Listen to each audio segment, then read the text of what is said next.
Ya, kita bertemu lagi. Kali ini topik kita adalah bagaimana manajemen operasional logistik ya. Nah, kita lihat dulu sekarang ini ya. Di mana tujuan belajarnya ini? Di sini tujuannya nanti pada akhirnya kita bisa memahami, menjabarkan bagaimana manajemen operasional pada logistik, bagaimana mengelola inventory, logistik dan planning control. Nah, itulah tujuan akhirnya. Nah, kita baca dulu. Ini topik pertama, manajemen operasional. Ini kita baca sekilas saja teorinya ya. Jadi di sini katanya beberapa area sangat penting dalam proses bisnis. Pertama, areanya adalah customer value atau nilai pelanggan. Nah, di sini terdiri dari subbagian pertama cost, biaya untuk pelanggan. Jadi, kalau kita cerita biaya, tentunya ada korelasinya biaya layanan, produksi kita layanan atau produk. Bagaimana supaya efisien? Nah, efisiensi itu diukur dari output dan input. Membandingkan output dengan inputnya, itulah efisien. Nah, kedua, tadi biaya. Di sini untuk customer value, ya, ada biaya. Ini biaya penyimpanan, biaya pemesanan, biaya kekurangan.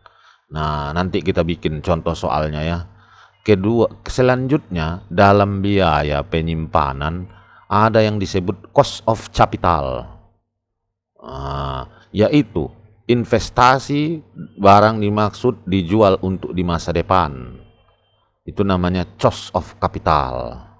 Baru cost of storage, biaya penyimpanan, cost of inventory risk, cost of servicing inventory. Itu tadi semua termasuk kategori biaya penyimpanan. Sekarang biaya pemesanan. Ada administrasi, ada transportasi, ada pemeriksaan, dan lain-lainnya. Nah, sekarang biaya kekurangan. Apa maksudnya biaya kekurangan? Kita lihat tadi ya. Biaya kekurangan. Ini penyimpanan, jadi cost of capital. Jadi ini dia, kita lihat ya, biaya penyimpanan terdiri dari cost of capital, cost of storage, cost of inventory risk, cost of servicing inventory. Ini saja dulu kita patokkan ya. Ini inventory holding cost. Nah, ini kita lanjut, nanti saya kasih contoh soalnya ya. Ini baru sekarang masuk operasional logistik. Jadi kita lihat ada cycle-nya, siklus. Ini nanti saya jelaskan ya. Baru ada siklus subnya. Ada push pull. Ada di sini langkah-langkah yang diperlukan. Udah, terus, udah. Sekarang saya balik dulu ke tempat yang tadi, ya. Ini dulu saya gambarkan. Jadi kalau tadi kita lihat ya, ininya semuanya mengenai biaya-biaya, ya, biaya persediaan. Jadi kalau kita tarik ke atas lagi, ya. Operasional logistik itu ada biaya persediaan. Nah, biaya persediaan itu ada 3, penyimpanan, pemesanan, terus satu lagi biaya kekurangan. Nah, kalau dia penyimpanan ada cost of capital, cost of storage, cost of inventory risk, cost of servicing inventory. Nah, ini dulu kita bahas supaya paham kita. Ya, sekarang kita lihat di sini dari 3 biaya. Dari biaya persediaan itu ada biaya pemesanan ya, yaitu ada 3 dia. Satu yang namanya biaya pembelian barang. Biaya yang terkait pemilikan barang dari pemasok ya. Kedua, biaya penyimpanan terkait dengan penyimpanan barang dalam gudang serta fasilitas penyimpanan. Ketiga, biaya kerusakan. Nah, ini tadi kalau istilahnya di buku tadi itu namanya biaya kekurangan ya. Padahal kalau agak kurang paham kita kalau dia disebut biaya kekurangan. Yang jelas itu ialah biaya kerusakan atau kadaluarsa. Nah, dari ketiga biaya tadi, biaya persediaan yang umum dalam operasional logistik itu ya, kita bagi lagi biaya penyimpanan saja ada capital cost ya, ada inventory risk cost. Apa itu capital cost? Itu artinya adalah investasi modal. Yang biasanya semakin tinggi modal yang dibutuhkan dalam persediaan, semakin tinggi pula modal yang harus ditanggung. Biaya modal harus dihitung dengan menggunakan tingkat suku bunga yang relevan ya. Nah, sekarang kita lihat apa itu inventory risk cost atau biaya resiko persediaan. Di sini kita lihat ya, biaya resiko persediaan melibatkan biaya yang terkait dengan resiko kerugian yang mungkin terjadi pada persediaan barang. Resiko ini meliputi adanya kerusakan, kehilangan, pencurian, atau perubahan harga. Nah, kalau yang sering itu adalah resiko adanya perubahan harga. Apalagi kalau dia sering mengimpor dari luar negeri karena dia memakai US dollar, terjadinya perubahan kurs itu menyebabkan terjadinya resiko di situ ya. Tetapi biasanya sudah dihitung itu sama perusahaan. Ada resiko persediaan inventory risk cost. Nah, kalau biaya penyimpanan ini udah tahulah kalian ya. Nah, ada biaya layanan persediaan atau servicing inventory cost. Ini kan diambil dari sini. Nah, ini dia. Servicing inventory cost. Tadi itu inventory risk, cost of storage, cost of capital. Nah, ini dia. Ini dia tadi bagian-bagian dari inventory risk. Sekarang cost of inventory risk terdiri dari, kita lihat ya, inventory risk itu terdiri dari, ini kita buka.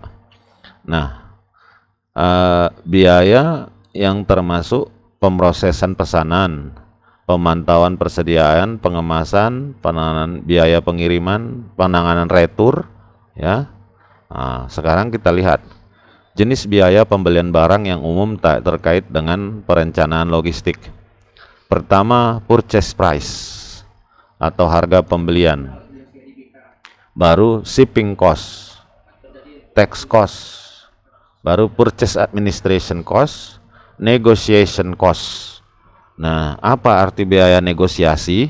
Biaya terkait dengan proses negosiasi dengan pemasok, melibatkan harga dan kondisi pembelian yang lebih menguntungkan. Nah, jadi ini ada diperhitungkan ya. Baru ini dia. Biaya konversi mata uang. Nah, ini yang sering supaya jangan terjadi kerugian, penyusutan atau kenaikan harga. Nah, ini ada jenis biaya yang terkait dengan kerusakan atau kadaluarsa. Nah, dari sini kalau ini semua yang kita pelajari ini, kalau kita di gudang kita hitung semua biayanya nih. Satu, ada yang tersebut dengan repair cost, biaya perbaikan. Kedua, ada replacement cost, biaya pergantian. Nah, yang ketiga ini ada disposal cost. Nah, ini barang-barang kadaluarsa. Kadang-kadang untuk logistik, barang kadaluarsa itu bukan diretur, umpamanya tergantung jenis barangnya. Kalau barangnya yang bersifat membutuhkan lebih banyak biaya untuk meretur ya daripada menghancurkannya atau membakarnya, lebih bagus dibakar ya. Karena retur juga membutuhkan biaya. Tidak ada retur yang gratis kecuali memang barangnya barang-barang ya gampang didapat ya. Nah, ada juga biaya delay cost, biaya penundaan. Nah, ini akibat apa terjadi? Akibat keterlambatan pengiriman barang yang sudah rusak atau kadaluarsa. Jadi termasuk biaya dia di situ. Nah, ada di sini lagi biaya loss of value cost. Di sini melibatkan penurunan nilai barang akibat adanya kerusakan atau kadaluarsa. Ini hampir sama dengan kalau di hari-hari kita sebut dengan biaya penyusutan. Jadi barang yang terlalu lama disimpan di gudang pun akan menimbulkan biaya. Kehilangan nilai dia barang tersebut ya. Makanya mengelola gudang itu sangat dibutuhkan keahlian. Nah, sekarang kita lihat. Ada yang disebut metode cycle view, yaitu dalam operasional logistik. Melihat operasional logistik yaitu metode cycle view. Jadi di sini siklusnya mulai dari penerimaan pesanan, penyediaan ulang pesanan, produksi, baru pengadaan bahan. Nah, penjelasan tentang tahap-tahap tersebut, pertama, adanya pesanan pelanggan. Jadi siklus itu kan seperti ini, kalau digambarkan lingkaran ya, dia tetap berbalik lagi. Nah, dimulai dari adanya pesanan, kedua adanya replenishment atau penyediaan ulang persediaan. Ini umpamanya pesanan habis. Jadi atau di sini diterangkannya setelah pesanan pelanggan diterima adalah langkah selanjutnya menyediakan pemesanan yang diperlukan untuk memenuhi pesanan tersebut. Pada tahap ini perusahaan mengevaluasi tingkat persediaan. Jadi kalau kurang persediaan dia adakan lagi. Nah, baru tahap ketiga itu adalah manufaktur. Jadi di sini kalau memang dia tidak ada, apakah diproduksi barang yang diminta pelanggan ya. Baru yang keempat adanya procurement, pengadaan. Procurement tahap terakhir ini ya. Jadi dalam siklus pengelolaan logistik. Ya, kita lihat di sini siklus logistik metode siklus ya. Mulai dari pertama pesan, baru penyediaan, baru produksi, baru pengadaan. Nah, ini nanti baru dikirim. Nah, itu sederhananya, bahasa sederhananya seperti itu. Nah, kita lihat lagi dalam metode siklus ini ya, ada beberapa hal subprosesnya.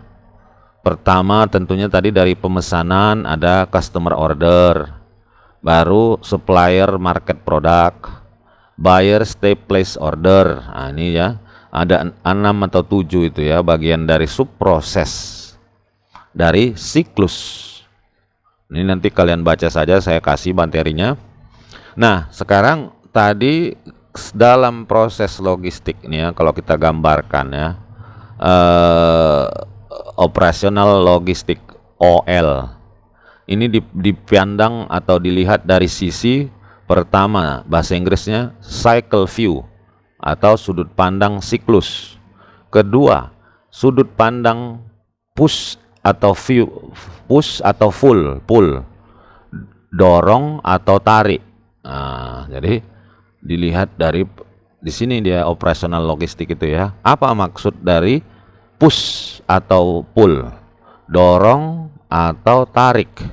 Jadi di sini ini ya, kalau kalian nanti makin belajar, ini salah satu bagian dalam metode supply chain ya, rantai pasok. Nah, kita lihat metode push view, metode dorongan. Nah, jadi di sini jadi produksi distribusi didasarkan pada proyeksi dan estimasi permintaan masa depan. Jadi push view itu ya, dia estimasi ke depan. Kalau dia pull view, lain, dia berdasarkan permintaan aktual. Jadi kalau push itu cenderung ke masa depan, dorong, tarik itu untuk kondisi yang sekarang. Ada minta 3, produksi 3. Nah, gitu ya. Jadi dia bersifat responsif. Apa yang diminta pada saat ini. Nah, dalam mengelola inventory ya, ada namanya cycle stock, safety stock, baru lokasi. Siklus persediaan. Nah, baru siklus keselamatan, baru lokasi. Nah, logistik dan perencanaan planning control. Nah, ini dia. Ini nanti kalian baca aja ya. Nah, ini nanti saya kasih. Demikian saja, mudah-mudahan bermanfaat. Nanti sebelum ditutup ini tugasnya ada. Ada latihan di sini. Khusus latihan yang mana yang kalian kerjakan? Latihan yang studi kasus. Nah, ini yang nomor 3 ini saja. Buatkan studi kasus tentang rancangan sistem perencanaan operasional logistik. Cari di Google banyak ya, silahkan. Itu saja, mudah-mudahan bermanfaat. Terima kasih.